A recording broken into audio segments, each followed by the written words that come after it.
I'm an age group GB triathlete for the 25 to 29 age group. It is the opportunity for people who aren't professional to represent their country. There are 3 qualifiers a year for the Europeans and the Worlds, and you have to come top 4 in your age group to be selected, which is an amazing feeling because it really is such a privilege. And you feel like you're part of the GB squad, you're representing your country, you know, you've worked really hard to get there. It just makes the experience even better.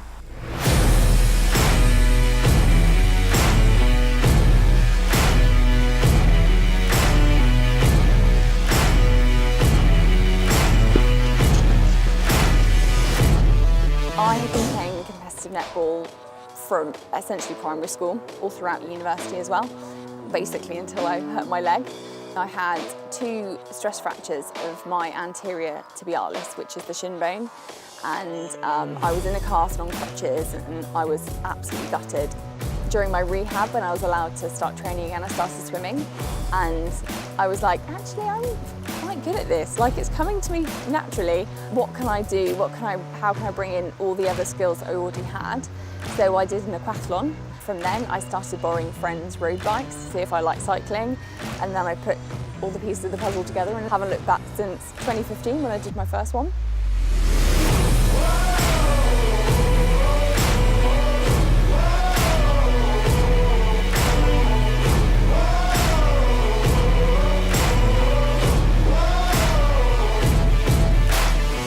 I swim 6 AM till 7 AM, go straight to work, do a 10-hour shift, come back, do my evening session, sort of 6:30 till 8ish, have my tea, go to bed, and that's kind of like the pattern I have Monday to Friday. That has been kind of like my pattern for about 2 years since I started being coached by Jodie Stimpson.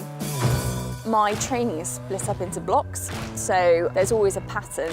So we plan my race calendar back in January, and then we work out my blocks for each race. So we always have a 2 or 3 week block and a taper week, a bit of a recovery, and then I start a new block. And I also have benchmark sessions. So for example, this week in the pool, I've done an 800 meter TT. So I know that I'm ready to race if I'm hitting certain times.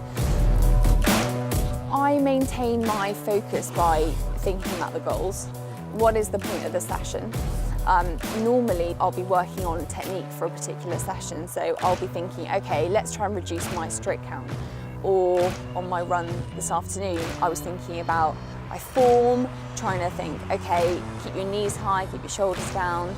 If I'm not focusing on a particular thing like form or technique, I'll end up thinking about, okay, I'm coming up to a tight left-hand bend on the bike. How would I approach this in a race? What should I be doing? If there's a person there, how would I adjust my line? Well, you know, how could I change what I'm doing?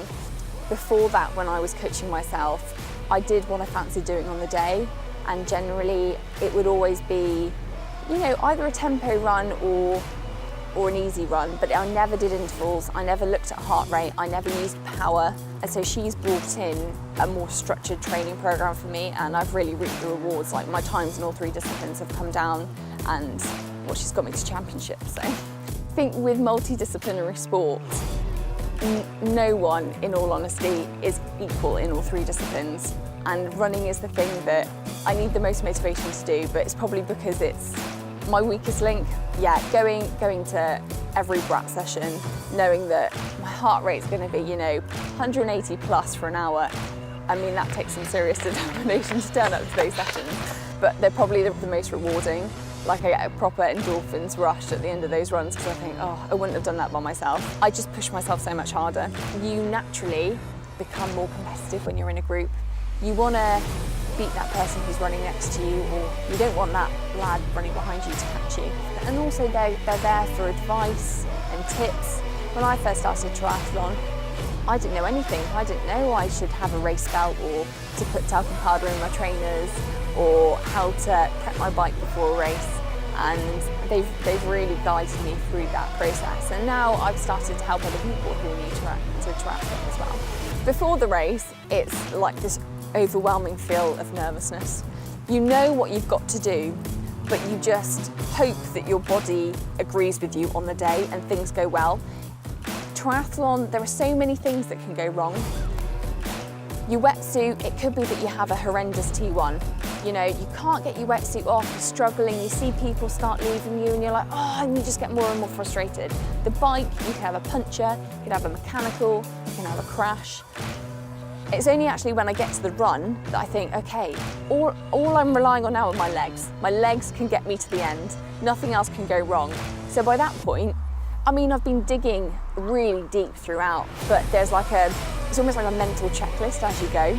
So yeah, the start of the race is nervousness. The klaxon goes, game face is on, and you're just pushing through. Pain is temporary, but that buzz at the end, I'm only going to get that if I work really hard. And then as soon as you cross the line, it's this feeling of euphoria.